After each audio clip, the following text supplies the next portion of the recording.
제가 2018년 우리나라에 있었던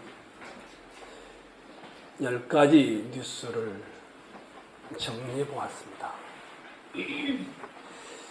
제일 큰 것은 남북 정상회담이 3차례나 열렸던 것이 아닐까 이런 생각을 해봅니다.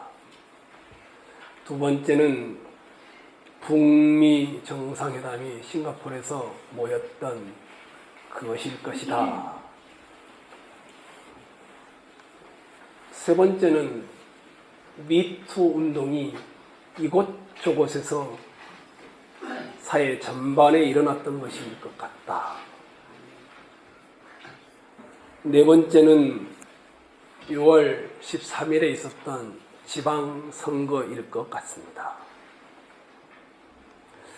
제 개인적으로는 아마 여러분들은 잘 모르실런지 모르겠습니다. BTS라고 해서 방탄소년단이라는 그룹이 있습니다. 이 노래하는 아이돌 그룹인데 빌보드 차트에 한 해에 2번이나 1위를 차지를 했습니다. 세계 음악사에도 그렇게 흔한 일이 아닙니다. 우리나라 아이돌 그룹이 빌보드 차트에 1위를 2번 했던 이것이 큰 뉴스가 아닐까 이런 생각을 합니다. 유튜브를 봤는데 어느 미국 아가씨입니다. 이분은 한국말을 못합니다. 근데 방탄소년단이 한국말로 부른 노래들을 그대로 다 암기를 했습니다. 한국말을 의미를 모르는데 한국말로 노래를 부릅니다. 이 방탄소년단은 아마 어마어마한 영향력을 세계에서 가지고 있습니다. 여러분과 저는 우습게 여길지 모르지만. 그리고 9월 13일에 있었던 부동산 대책이 아닐까. 아마 부동산 경기가 그때부터 얼어붙기 시작했기 때문에 해보았습니다. 중동에 눈이 왔어요. 혹시나 이번 주 뉴스를 보시면 중동 사람들이 눈으로 눈싸움을 하는 장면이 보도가 됐습니다. 저희 두 딸이 살고 있는 시드니에 이만한 우박이 낮에 떨어져가지고 자동차들이 다 구멍이 났습니다. 현재 스웨덴에 52도랍니다. 어마어마 지금 시드니가 42도입니다. 중동에 눈이 오고 우박이 내리고 또 불우박이 내리는 경우도 있었습니다. 자연재해가 곳곳에서 일어나는 것을 제가 뉴스에 넣어봤습니다. 그리고 미국과 중국이 무역전쟁을 하고 있는 것도 넣어봤습니다. 우리 천홍교회 10대 뉴스를 어제 설교를 준비하면서 쭉 쓰다 보니까 한 가지더라고요. 10대 뉴스가 다 한 가지에 집중되어 있어요. 뭘까요? 분립개척이었습니다. 공식적으로는 7월 말에 하고 8월 말에 노예가 와서 분립개척을 했었는데 이름교회 분립개척 2월 달부터 인큐베이팅 처치를 이곳에서 시작하고 3월 달에 추가로 갈 사람들을 모집하고 건물을 찾기 시작하고 그 다음에 리모델링 공사를 시작하고 분립개척 예배를 드리고 노예가 와서 분립개척 감사 예배를 드리고 강단 교류를 하고 했던 것들이 다 하나로 옆에 분들과 한번 여러분 인생 2018년에 가장 큰 일 또는 사건 또는 뉴스 그런 것이 나는 이런 것이었다. 천운교회는 분립개척인데 여러분은 어떤 것이었을까? 저는 궁금합니다. 가장 기억에 남는 뉴스는 여러분에게 무엇입니까? 반대의 질문이 또 하나 있습니다. 가장 내가 2018년을 살아오면서 후회스러운 것이 있다면 혹시 그것은 또 무엇인가요? 아마 각자가 다 다를 것입니다. 어떤 사람은 가장 큰 뉴스가 이사를 한 것일 수도 있겠고, 또 어떤 사람은 어디 여행 갔다 온 것일 수도 있겠고, 또 어떤 사람은 자녀를 낳은 일일 수도 있겠고, 어떤 사람은 건강이 안 좋아진 것일 수도 있겠고, 아마 각자가 다 다를 것입니다. 오늘 저는 여러분과 함께 2018년을 돌아보면 후회스러웠던 것이 무엇인지, 그리고 2019년을 어떻게 다시 시작할 것인지를 잠시 고민해 보고자 합니다. 옛날뿐만 아니라 지금도 중동 지방은 가부장적 가정제도를 가지고 있습니다. 아랍인들이나 유대인들은 아버지의 권위가 이 동양에 있는 우리보다 훨씬 더 강력합니다. 아버지가 살아있는데 아들들이 아버지의 재산을 가져간다든지 달라고 한다든지 이런 법이 지금도 존재하지 않습니다. 아버지에게 유산을 요구하는 것은 그 아버지를 굉장히 경시하고 멸시하는 태도가 되기 때문입니다. 그런데 두 아들 중에 둘째 아들이라는 사람이 아버지에게 내게 돌아올 분깃을 주소서 이렇게 요청합니다. 이 분깃이라는 말은 땅을 달라는 말일 것입니다. 이스라엘 유대인들에게 있어서 토지의 문제는 매매를 할 수 있거나 팔 수 있는 그런 것이 아닙니다. 왜냐하면 땅은 하나님의 것이기 때문이었습니다. 오늘날로 말하면 토지 공개념과 비슷합니다. 그들은 하나님이 주신 기업이 그 땅이었기 때문에 그 땅을 판단하는 것은 있을 수가 없습니다. 설사 너무 먹고 살 것이 없어 팔았더라도 반드시 형제나 친척이 그것을 다시 갚고 차지해 와야 합니다. 만약에 그러지 못하더라도 신현 제도가 있어서 그러면 다시 주인은 원래 주인에게 땅을 무상으로 돌려주도록 되어 있습니다. 땅은 사유재산이나 교환의 대상이 될 수 없습니다. 땅은 결코 상품이 될 수가 없었습니다. 근데 둘째 아들은 아버지에게 자기의 재산을 주십시오. 이것도 굉장히 무례한 건데 그 재산을 팔겠다고 한 겁니다. 이 말의 의미 안에는 둘째 아들이 아버지를 향하여 이런 생각을 가지고 있는 겁니다. 나는 아버지가 죽을 때까지 기다릴 수 없습니다. 나에게 아버지는 이미 죽은 것과 똑같습니다. 아버지, 제발 빨리 좀 죽어주십시오. 이런 말과 똑같은 것입니다. 땅을 달라고 했다는 것은 그런 의미였습니다. 둘째 아들은 아버지에게 정면으로 반항을 한 것이었습니다.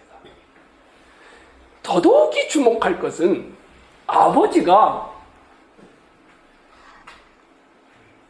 둘째들의 이 요청을 그대로 받아주고 있다는 것입니다. 그 당시 문화라든지 법적 관습을 따르면 무례한 아들의 요구를 아버지는 동네의 이장이나 동네의 지도자가 되는 사람에게 말만 하면 됩니다. 저 호로 자식이 내가 살아있는데 분깃을 달라고 했습니다. 이 말만 하면 그 둘째 아들은 아들로서 존재할 수 없으며 왕따를 당하거나 그 마을에서 추방을 당하게끔 되어 있습니다. 심지어는 랍비들의 법문에도 이렇게 되어 있습니다. 선물이 자유롭고 자발적인 것이 아니라 어떤 강압에 의해서 드러난 것이면 더 이상 그것은 법적 효력이 없다. 이미 아버지는 둘째 아들의 강압에 의해서 분깃을 줘야 할 형편에 있었으니 아버지가 말 한마디만 하면 이 둘째 아들은 재산은 고사하고 생명도 부지하기 어려웠을 것입니다. 그런데 이 아버지는 그 재산을 둘째 아들의 몫을 나누어 줍니다. 이 둘째 아들은 그 재산을 어떻게 합니까? 13절을 보시면 그렇게 되어 있습니다. 그 후 며칠이 안 되어 둘째 아들이 재물을 다 모아가지고 먼 나라에 가서 이렇게 되어 있습니다. 그러니까 재산을 판 것이죠. 땅을 팔아서 자기 몫을 가지고 먼 나라로 갔다라고 말합니다. 여기 먼 나라는 어떤 나라일까? 아마 정확하게 어떤 나라라고 언급되어 있지 않으니 먼 나라가 어떤 나라인지 명확하게 알 수는 없습니다. 하나, 이 먼 나라는 아버지가 없는 나라인 것은 분명합니다. 아버지, 빨리 죽으십시오. 나 아버지 없이 살고 싶습니다. 이런 의도로 재산을 달라고 했으니 말입니다. 지도에 나타나 있지 않는 나라입니다. 이 먼 나라는 아버지 품을 떠나 자기 마음대로 살고 싶은 유토피아입니다. 아버지와의 관계를 귀찮게 여기는 사람들이 모여서 살아가는 그런 나라입니다. 아버지의 간섭을 받지 않는 사람들이 모여 사는 나라입니다. 자기가 하고 싶은 대로, 자기가 살고 싶은 대로, 자기가 생각한 대로 살고 싶은 나라가 먼 나라입니다. 둘째 아들은 자기 몫의 재산을 미리 달라고 아버지께 떼를 썼고 그 재산을 받아서 팔아가지고 아버지가 없는 먼 나라로 가서 살게 되어집니다. 왜 둘째 아들은 이런 행동을 했을까요?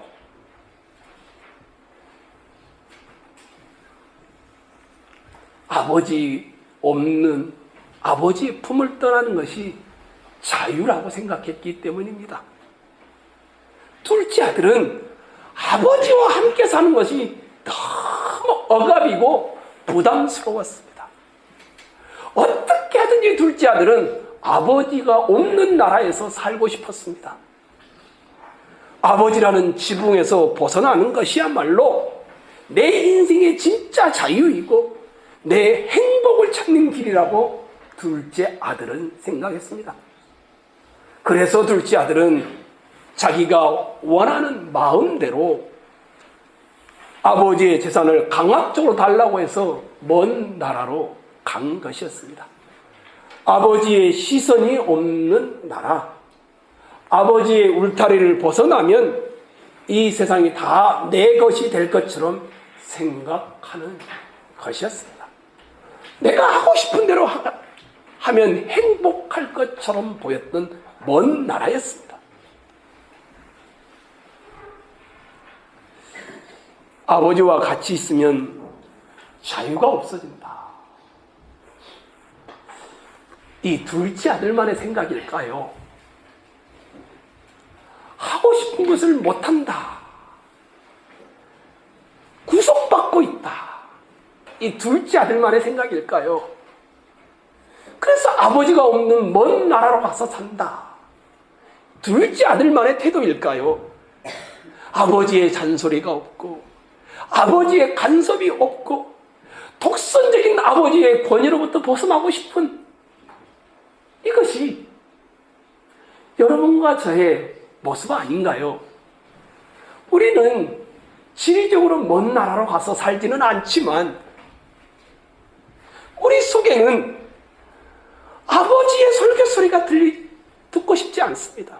우리 속에는 아버지의 찬송 소리도 듣고 싶지 않습니다. 우리 속에는 다 억눌린 데서 자유하고 싶어 합니다. 누군가의 지배로부터 벗어나고 싶어 합니다. 내 마음대로 놀고 내 마음대로 사용하고 아무 눈치 안 보고 살고 싶어 합니다. 이것은 어르신들이나 중년의 사람들이나 청년의 분들이나 어린 아이들도 다 동일하게 가지고 있는 것입니다. 항상 영적 먼 나라는 우리에게 존재합니다. 누군가의 지배로부터 벗어나고 싶고 자기를 누르고 있는 권위로부터 탈출하고 싶고 그래서 내 인생은 내 거니 제발 아버지 간섭하지 마십시오. 내가 알아서 선택합니다. 이것이 이 둘째 아들만의 이야기가 아니라 여러분과 제가 2018년을 살아온 우리의 이야기가 아닙니까? 우리는 항상 아버지의 생각이 아닌 내 생각으로 결정합니다. 내 생각으로 인생을 걸어가고 선택합니다. 내 생각으로 모든 것을 정지하고 판단하고 살아갑니다. 어쩌면 여기 계신 여러분과 저는 이 호로 자식처럼 보이는 둘째 아들보다 더 못한 망나니 같은 영적 먼 나라에 가 있는 자들일런지도 모릅니다. 여러분은 2018년 아버지 없는 나라에서 살고 싶기를 어떻게 꿈꾸어 오셨나요? 둘째 아들은 재물을 다 모아서 팔았습니다. 먼 나라에 가서 어떻게 살았을까요?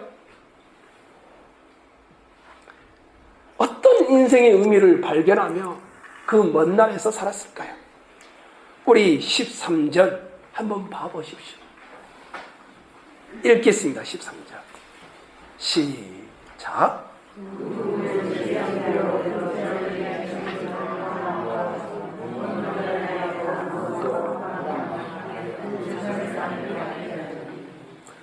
둘째 아들은 자기 인생의 의미를 찾기 위해 먼 나라로 가서 살았는데 이렇게 말하고 있습니다.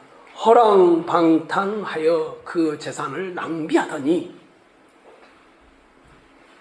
둘째 아들이 먼 나라에 가서 집도 샀을 것입니다. 집을 사지 않았으면 렌트를 했겠죠.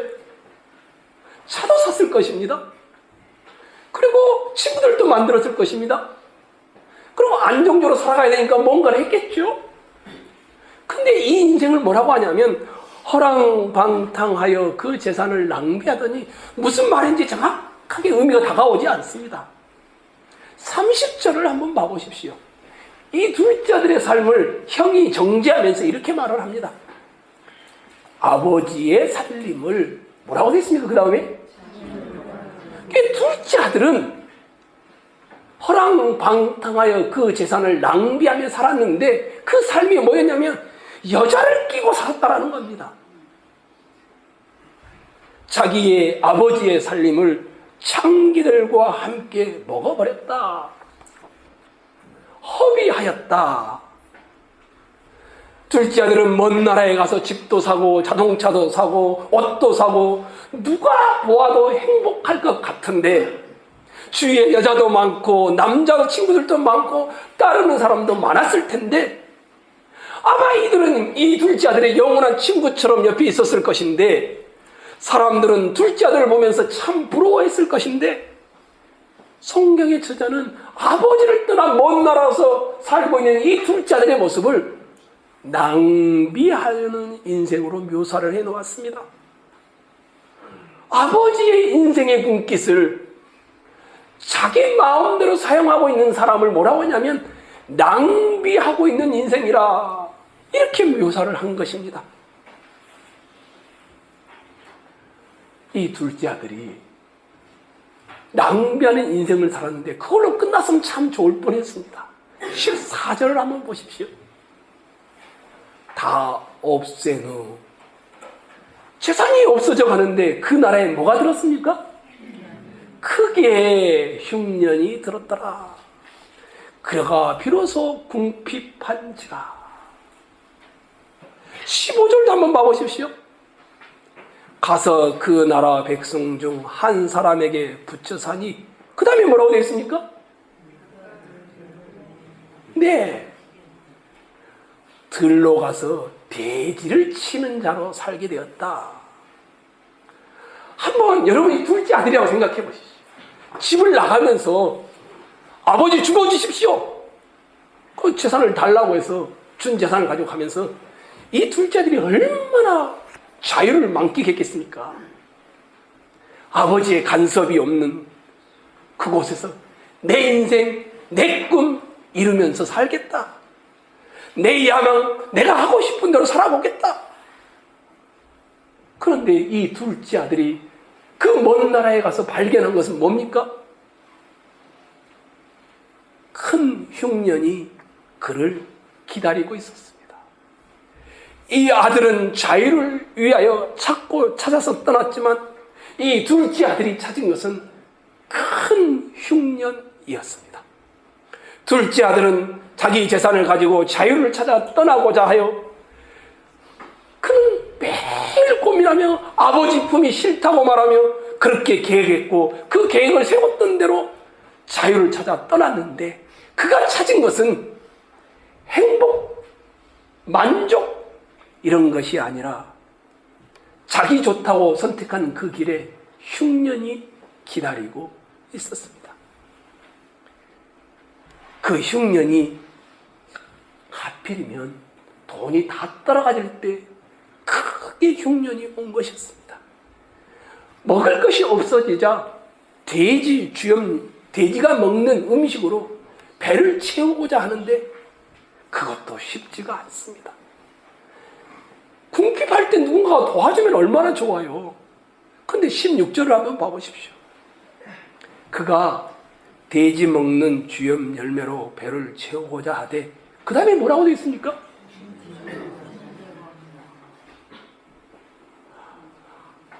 돼지가 먹는 그 쌀쌀한 음식조차도 그 많던 친구들이 다 떠나가 버리고 그것조차도 주는 사람이 없다라고 합니다.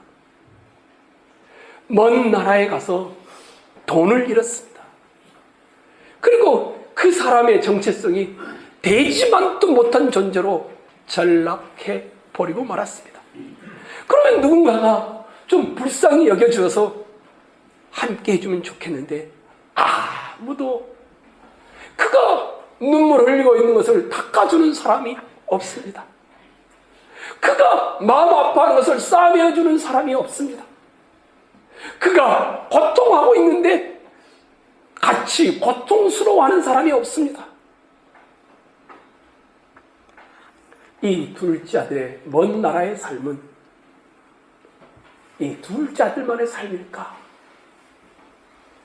여기 있는 여러분과 저는 어쩌면 2018년을 살아오면서 우리가 이 둘째 아들과 같지 않을까? 이런 생각을 해봅니다.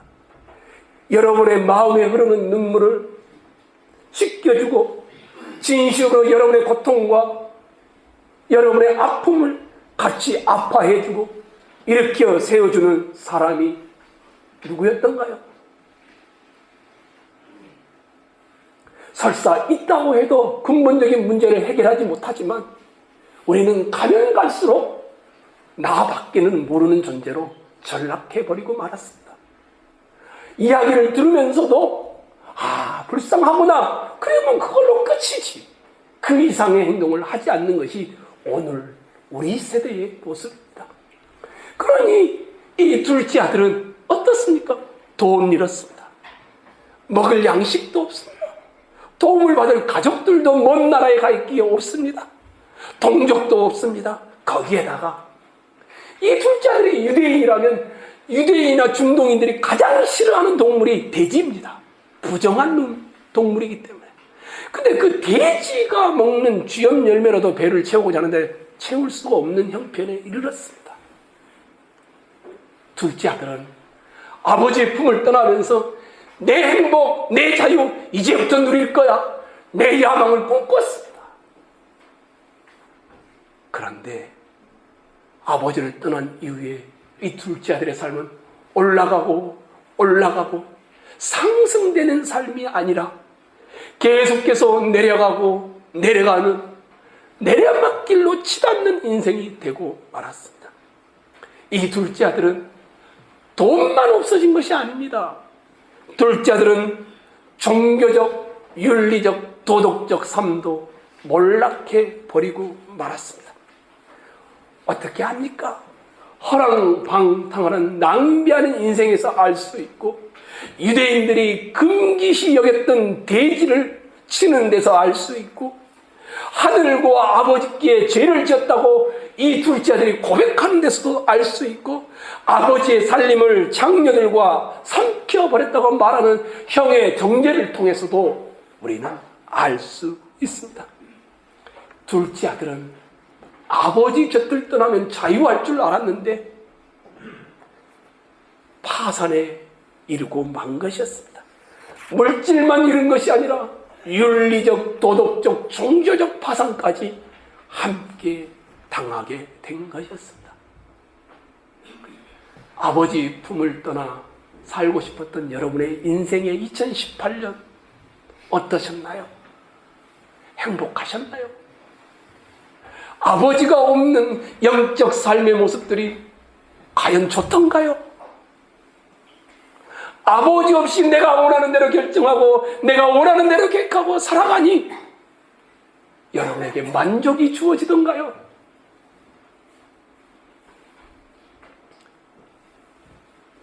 둘째 아들은 자기가 살고 있는 먼 땅에서 흉년을 당하게 되어서 비참한 처지에 놓이게 되었습니다. 근데 이 흉년을 바라보는 둘째 아들, 그가 달라지기 시작합니다. 유토피아를 찾아갔는데, 행복을 찾아려고 했는데, 그가 찾은 것은 흉년뿐이었는데, 이가 찾은 그 흉년이 그에게 어떻게 다가왔을까요? 아마 처음에는 우연처럼 보였을 것입니다. 그렇지 않았겠습니까? 늘 자연재해가 있는 것 아닙니까? 역사 이래로. 비가 오지 않는 건 자연현상이지. 이러다 말겠지. 설마 내가 굶어 죽겠어? 아마 이 둘째 아들은 우연이라 생각했을 겁니다. 우리도 그렇지 않습니까? 인생을 살다 보면 정말 우연 같은 일들이 수도 없이 우리 인생에 일어납니다. 아마 여기 계신 분들도 다 내게 일어났던 많은 일들을 기억도 못 하실걸요? 우연이라고 생각하기 때문에. 뭐 어쩌다가 이렇게 됐지 뭐. 우연히 여러분에게 일어난 흉년들,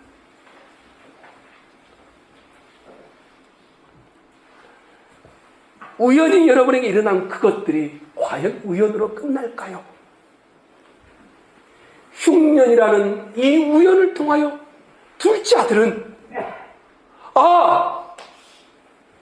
이게 우연이 아니었구나. 하나님이 나를 향하여 화살을 쏘았구나. 알게 되었습니다. 17절, 18절 한번 보십시오. 읽겠습니다. 시작.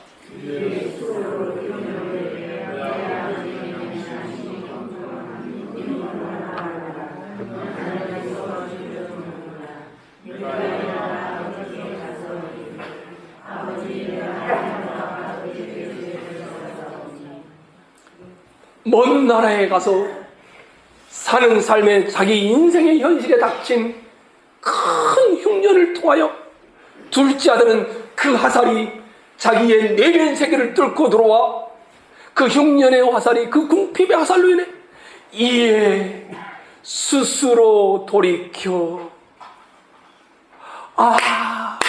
아버지의 품을 떠나면 자유고 행복인 줄 알았는데 그것이 낭비하는 인생이었구나. 이것을 알게 된 겁니다.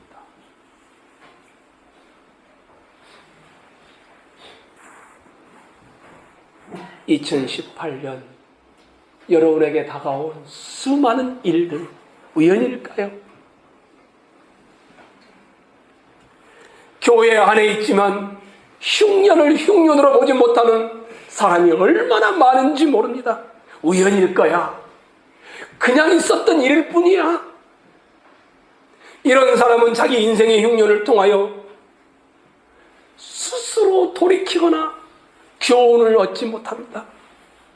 오늘 본문의 둘째 아들은 인생에 찾아온 흉년을 통하여 아버지의 품을 떠나는 것이 자유가 아니라 낭비하는 인생인 것을 알게 되었고, 아버지의 풍족한 품꾼들을 떠올리게 되었고, 스스로 돌이켜 아버지에게 돌아가려고 합니다. 저는 2018년 오늘 이 마지막 주일을 보내는 여러분 모두가 2018년 여러분에게 우연처럼 일어났던 일들 하나하나가 모여져서 하나님이 여러분을 향하여 화살을 쏘아 돌아오도록 만드는 귀한 시간이 되어지기를 간절히 원합니다.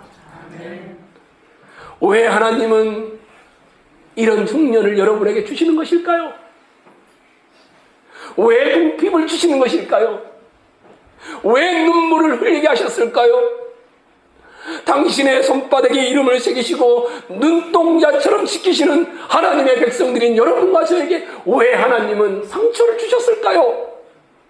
미워서요? 이 둘째 아들은 이 흉년을 통해서 비로소 그때서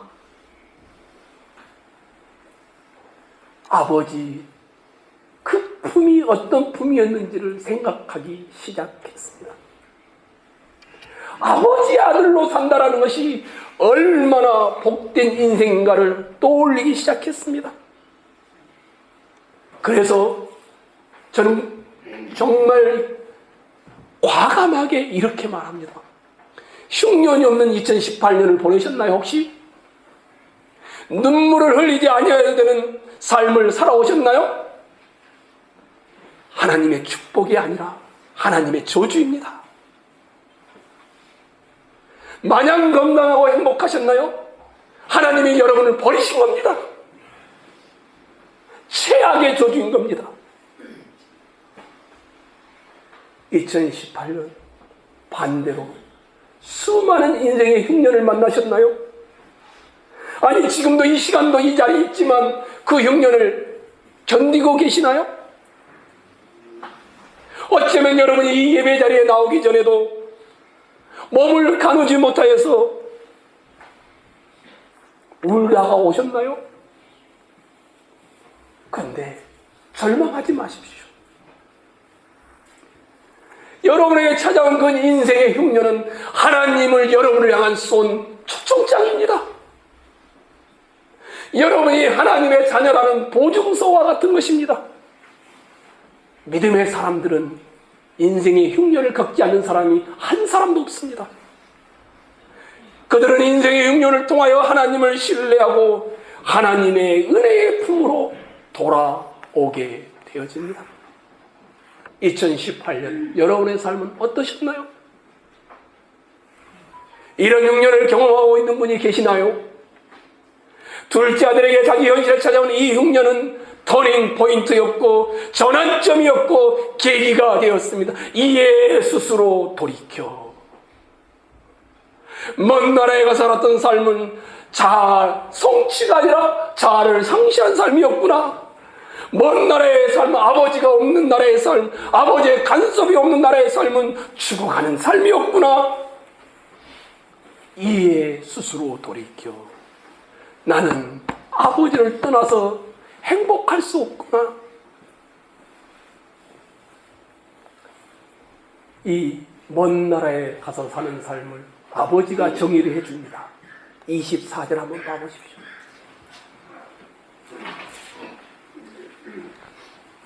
이 내 아들은 뭐라고 했습니까? 먼 나라에 가서 살고 있는 삶을 뭐라고 합니까? 죽은 삶이라고 합니다. 분명히 살아가고 있는데 죽었다고 합니다. 30절도 한번 봐보십시오. 32절도 한번 봐보십시오. 이 내 동생은 뭐라고 합니까? 죽었다. 아버지 품을 떠나는 것은 죽은 삶이다라고 묘사를 해 놓았습니다. 쾌락의 노예가 되고 욕망의 노예가 되고 사랑의 노예가 되어 살아가는 삶, 죄악의 상태인 죽은 상태다라고 묘사를 해 놓았습니다. 아마 여러분과 저는 이렇게 반문할지도 모르겠습니다. 저는 그러지 않았습니다. 때때로 그래도 하나님을 찾았습니다. 내가 그래서 이 예배 자리에 나와 있는 것 아니겠습니까? 이렇게 반문하는지도 모릅니다. 근데 물어야 합니다. 내 속에 내가 너무 많아 아버지가 쉴 곳이 없는 그런 모습은 아니었는지, 내 속에 헛된 바람들로 인하여 아버지가 편한 적이 한 번도 없는 그런 삶은 아니었는지, 내 속에 나도 이길 수 없는 무성한 가시 같은 것들이 많아 안식을 누리지 못하는 삶은 아니었는지, 바람만 불면 그 메마른 가지 서로 부대끼면서 상처를 주고 상처를 받지는 않았었는지, 쉴 곳을 찾아 지쳐 날아온 어린 새들도 내 가시 때문에 날아가 버리는 그런 모습은 아니었는지, 바람만 불면 외롭고도 괴로운 슬픈 노래를 부르는 날이 많지 않았었는지, 내 속에 아버지가 아닌 내가 너무 많아 아버지가 쉴 곳 없는 조성모 씨의 가시 남은 노래예요.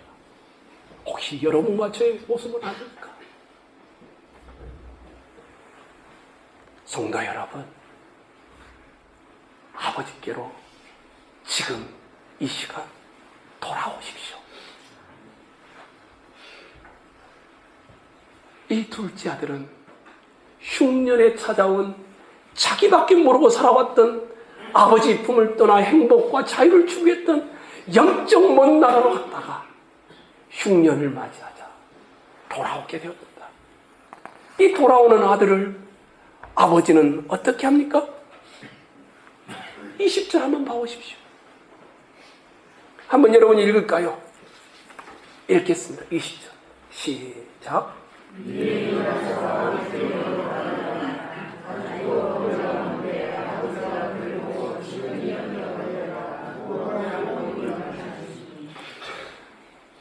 아버지가 아들이 집으로 돌아옵니다. 그런데 마음의 거리가 상당합니다. 아직도 거리가 먼데 그도 그러지 않겠습니까? 아버지 죽으십시오 하고 떠났으니, 아버지의 분깃을 내 마음대로 써버렸으니, 술 먹고 여자 만나고 쾌락을 즐기고 이렇게 살아온 놈인데 내가 어떻게 아버지를 본단 말인가? 아마 눈을 들지 못했을 것입니다. 내가 아버지를 얼마나 비웃었는데 자기 안에 죄책감이 있지 않았겠습니까? 너무너무 술 냄새가 아니라 인생의 찌든 냄새가 나고 있었을 테인데, 그런데 놀라운 사실이 있습니다. 아직도 거리가 먼데 누가 누구를 보았다고 합니까? 아버지가 그를 보고, 아버지는 연세가 들었을 거 아닙니까? 눈이 좋지 않을 것 아니겠습니까? 근데 아버지가 그를 보고, 누가 먼저 봤다고요? 젊은 아들이 아니라 아버지입니다. 저는 이 아버지의 눈이 자비의 눈이라고 보여집니다. 아버지의 눈은 시력은 별로 없을지 모르지만 매일매일 돌아오기를 기다렸던 그 자비의 눈. 그 다음에 어떻게 합니까? 측은히 여겨. 마음에 뭐가 일어났다는 겁니까? 동정심이 일어난 겁니다. 누가 누구에게로 달려갑니까? 아버지가 아들에게로 달려갑니다. 자비의 마음 아닐까요? 은혜의 마음. 그 다음에 어떻게 합니까? 아니, 동양 문화에서 연세 드신 아버지가 달리는 거 보셨습니까? 그것도 개망나니보다 못한 아들이, 아버지 죽어버리십시오 하고 떠났던 아들이 돌아오는데 아버지가 측은히 여겨 달려갑니다. 그러면 이 아버지의 말은 무슨 말입니까? 자비의 발, 은혜의 발 아니겠습니까? 추하고 더럽고 정죄받아 마땅한 둘째 아들을 향하여 달려가고 있는 이 아버지의 발. 유명한 설교자였던 찰스 스펄전은 목사님이 이 본문을 가지고 설교를 했습니다. 이렇게 했습니다. 맞다! 둘째 아들이 간신히 가까스로 한 걸음을 옮겼는데 너무너무 한 걸음을 옮길 때 무디고 더디었을 텐데 이 둘째 아들의 한 걸음을 내딛는 순간 아버지는 10걸음을 달려왔다. 이렇게 설교를 했습니다.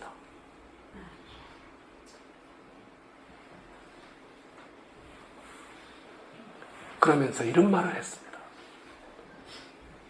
이 이야기는 돌아온 둘째 아들의 이야기가 아니라 기다려다 달려나가는 아버지의 마음이다.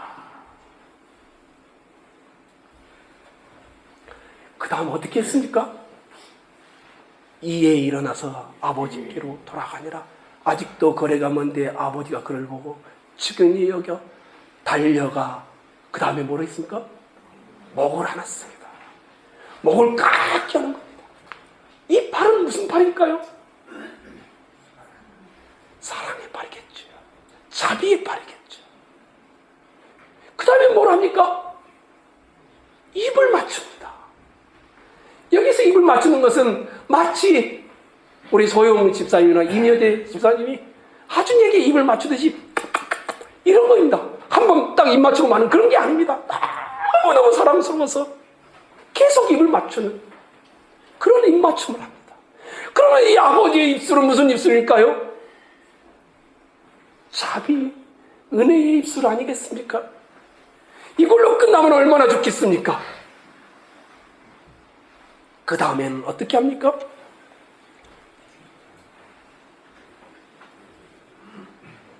(22절을) 한번 봐보십시오. 읽겠습니다. 시작.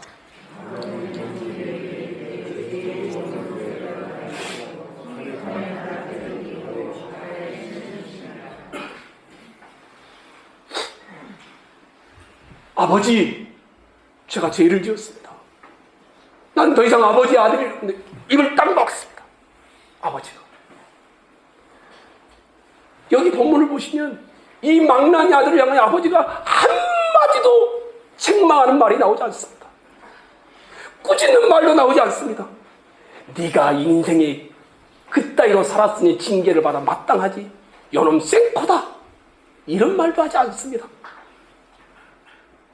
마치 아버지는 다 잊어버리고 기억도 안 하시는 것처럼 그저 그 아들을 보고 시근히 여기고 달려가고 목을 껴안고 입술을 맞추고는 그 다음에 그 누더기같이 냄새나는 옷을 벗겨버립니다. 그리고는 새 옷을 입혀줍니다. 반지를 끼워줍니다. 새 신발을 시켜줍니다.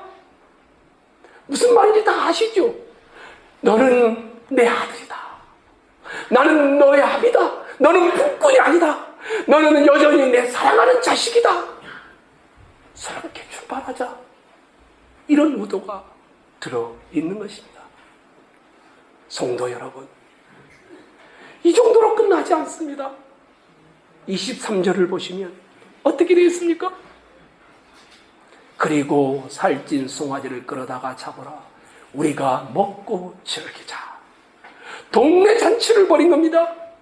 송아지를 잡고 잔치를 벌입니다. 그것도 큰 잔치가 벌인. 왜 이렇게 했을까요?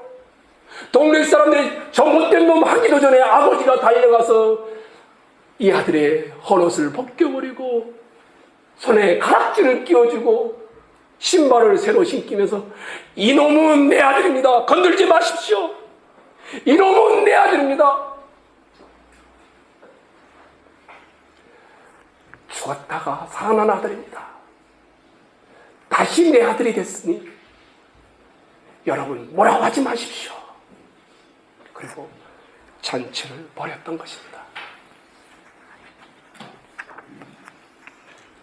2018년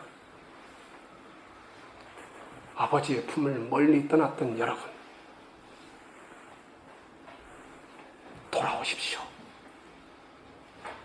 새 옷을 입고 새 가락지를 끼고 새 신발을 신고 아버지의 아들로 2019년을 다시 시작하십시오. 나 주를 멀리 떠났다. 이제 옵니다. 나 죄의 길에 시달려 주여 옵니다. 나 이제 왔으니 내 집을 찾아 내 주여 나를 맞아 주옵소서. 여러분과 제가 이렇게 주 앞에 나와 2018년 정리하고 2019년 새롭게 시작하기를 주의 이름으로 축원합니다.